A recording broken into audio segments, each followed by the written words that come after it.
Media का काम होता है जनता की आवाज बनना और सरकार तक पहुंचाना, नहीं कि जनता का ब्रेन वॉश करना। मीडिया चाहते हुए भी सच क्यों नहीं बता पा रहा है? इसके पीछे क्या मजबूरियां रहती होगी मीडिया? तो जब इलेक्शन पास होता है तो मीडिया के चारों हाथ धीमे होते हैं। झंडे दिखाने के लिए न्यूज एजेंसियों को अलग से पैसे मिलते हैं। आज के समय में पहले न्यूज बिकती है, उसके बाद पब्लिश होती है। नमस्कार दोस्तों, आज की डेट में हम सब कहते हैं कि मीडिया तो पूरी तरह बिक चुका है।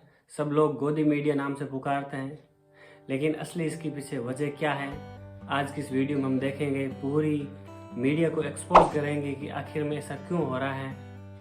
और हम न्यूज़ चैनलों में, न्यूज़पेपर में, टीवी चैनल पे न्यूज़ एंकर को देखते हैं और न्यूज़ एंकर को ही गाली दे के बात को ख़त्म कर देते हैं। तो इसके पीछे का राज क्या है? मीडिया चाहते हुए भी सच क्यों नहीं बता पा रहा है? इसके पीछे क्या मजबूरियां रहती होगी मीडिया की, आइए देख। लेकिन इसके पीछे असली गेम तो कुछ और है। मीडिया चाहकर भी सच नहीं बता पा रहा है। आज के समय में पहले न्यूज बिकती है, उसके बाद पब्लिश होती है। हमारे पास न्यूज 3 रूप से आती है: न्यूज़पेपर, टीवी चैनल और न्यूज एजेंसी। और देश की जो राजनीतिक पार्टियां हैं वो इस तीनों पे कंट्रोल करना चाहती है, क्योंकि मीडिया सरकार का चौथा स्तंभ होती है। मीडिया का काम होता है जनता की आवाज बनना और सरकार तक पहुंचाना, नहीं कि जनता का ब्रेन वॉश करना। मुख्य रूप में देश में 3 न्यूज एजेंसियां हैं: UNI, PTI और ANI। इस न्यूज एजेंसियों का बहुत बड़ा नेटवर्क होता है, पूरे भारत ही नहीं बल्कि पूरे विश्व में इसके ऑफिसेज हैं। तो इस एजेंसियों का काम होता है कि ये न्यूज निकाल के न्यूज चैनलों को और न्यूज़पेपरों को बेचती है, और बाकी न्यूज़पेपर वाले, न्यूज चैनल वाले अपने हिसाब से इम्प्लॉय रखते हैं, और बाकी जो न्यूज होती है वो न्यूज एजेंसियों से लेते हैं। तो न्यूज एजेंसियों का मुख्य काम होता है कि इन न्यूज चैनल वालों को और न्यूज़पेपर वालों को न्यूज बेचने का काम होता है। हम जो वोट देते हैं वो हम सूचना के आधार पर देते हैं, तो सूचना हमें न्यूज एजेंसियों के हवाले से आती है। तो हम कैंडिडेट का चुनाव हमें लगता है कि हम अपने हिसाब से कर रहे हैं, लेकिन हमारा ब्रेन वॉश हो जाता है और हम उसे वोट दे देते हैं। इसकी वजह है गलत सूचना हम तक पहुंचती है इस मीडिया के थ्रू, और मीडिया कैंडिडेट की वो बात हमें बता देता है इलेक्शन के वक्त जो कैंडिडेट चाह के भी नहीं बता सकता। इसलिए हमारा ब्रेन वॉश करती है ये मीडिया। तो इस पूरे तंत्र को समझने के लिए हम न्यूज चैनल की बात करते हैं। तो लगभग सभी न्यूज चैनल फ्री हैं, और सबसे ज्यादा देखे जाने वाले चैनल की बात करें और व्यूवरशिप की बात करें तो स्पोर्ट्स और एंटरटेनमेंट चैनल है। तो क्या कभी आपने सोचा है कि इस न्यूज चैनलों का काम कैसे चलता है? और एक न्यूज चैनलों को चलाने के लिए करोड़ों रुपए का खर्च आता है। तो इस टीवी चैनलों का काम सिर्फ एडवर्टाइजमेंट से चलता है, और सबसे ज्यादा देखे जाने वाले चैनलों की बात करें तो स्पोर्ट्स और एंटरटेनमेंट है।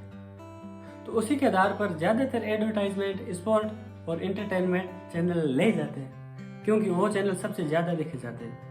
तो जो भी एडवर्टाइजमेंट कंपनी है वो उसको एडवर्टाइजमेंट देती है जो सबसे ज्यादा चैनल देखे जाते हैं। तो इसके बावजूद अगर मीडिया सच दिखाएगा, किसानों की आवाज बनेगा, गरीबों का मुद्दा उठाएगा, तो इसकी TRP और गिर जाएगी और व्यूवरशिप कम हो जाएगी। तो व्यूवरशिप लाने के लिए न्यूज चैनल वाले मसाला डाल के न्यूज बनाते हैं और भूत प्रेत की न्यूज दिखाते हैं, और पाकिस्तान की बात करते रहते हैं कि पाकिस्तान बिक गया, पाकिस्तान कंगाल हो गया। हिंदू मुस्लिम की बात करते रहते हैं, हिंदू मुस्लिम को लड़ाते रहते हैं कि ताकि ज्यादा से ज्यादा हमारे चैनल को देखें। तो अब तक आपको यह समझ में आ गया होगा कि भारतीय टीवी चैनलों का काम विज्ञापनों से चलता है, और एक चैनल के लिए सबसे ज्यादा जरूरी होते हैं विज्ञापन, ज्यादा से ज्यादा विज्ञापन को दिखाना।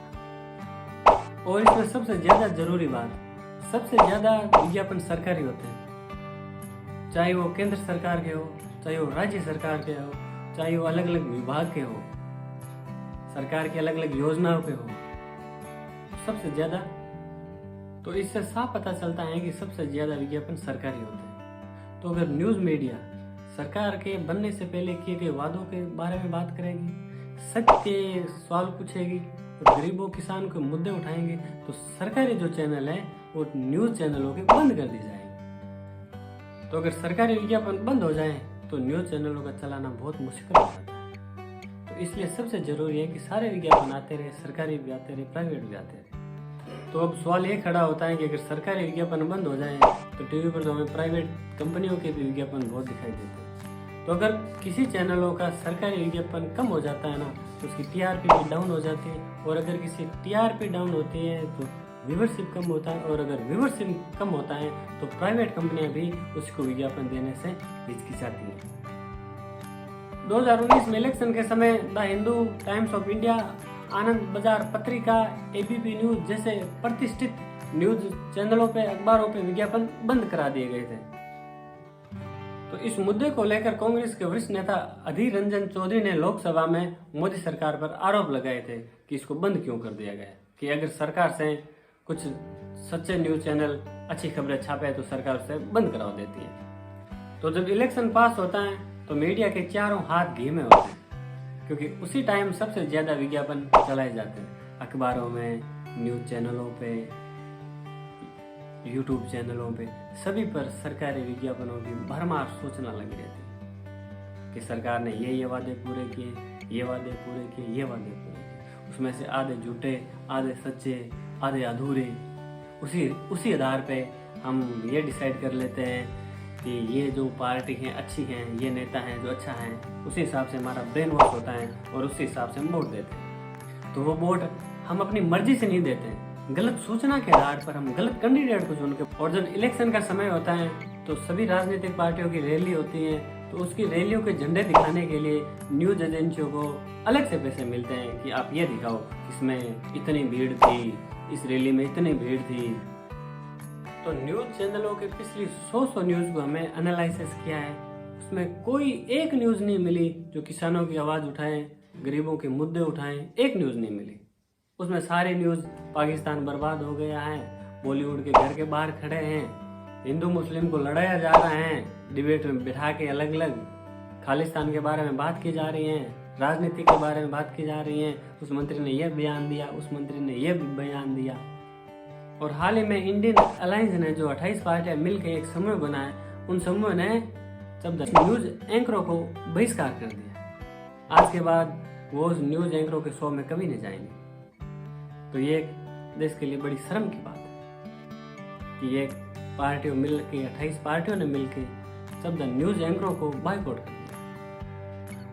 उसका कहना है कि वो सिर्फ भाजपा की बात करते, हमारे जो असली मुद्दे हैं वो नहीं बताते, देश की बात नहीं करते, गरीबों के मुद्दे नहीं उठाते, किसानों की बात नहीं करते। तो इस वीडियो में हमने ये समझने की कोशिश की है कि एक न्यूज चैनलों का काम कैसे चल रहा है। विज्ञापनों से सारा खर्चा निकलता है, और अगर न्यूज चैनल चाह के भी सरकार के विपक्ष में कुछ लिखे या सरकार बनने से पहले किए गए वादों के दोहराए, सरकार से सवाल पूछें, सरकार के विपक्ष में लगातार आवाज उठाती रहें, तो किस तरह सरकारी विज्ञापन बंद कर दिए जाते हैं। सरकारी विज्ञापन बंद करने के बाद प्राइवेट कंपनियां भी विज्ञापन बंद कर दी जाती हैं, क्योंकि प्राइवेट कंपनियां सरकार से जुड़ी रहती हैं 24 घंटे। तो अगर मंत्री का एक कॉल आ जाए तो प्राइवेट कंपनी उस चैनल को छोड़ देती है। तो उस चैनल को चलाने के लिए ये भूत प्रेत की कहानियां बनाते हैं, हिंदू मुस्लिम को लड़ाते रहते हैं, बॉलीवुड के घर के बाहर कैमरे लेके 20-20 न्यूज एंकर खड़े रहते हैं कि कब बाहर आए, कब बाहर आए, कब बाहर बात करें। बड़े शर्म की बात है ये सुन के, ये देख के बहुत दुख होता है कि आखिर ऐसा क्यों हो रहा है और इसका समाधान क्या है। अगर समाधान है तो क्या समाधान है, अपनी राय कमेंट बॉक्स में जरूर लिखें। और अब तक आपने हमारे YouTube चैनल को सब्सक्राइब नहीं किया है तो प्लीज़ पहले ये लाल वाला बटन जो दिखाई दे रहा है उसे प्रेस कीजिए। धन्यवाद।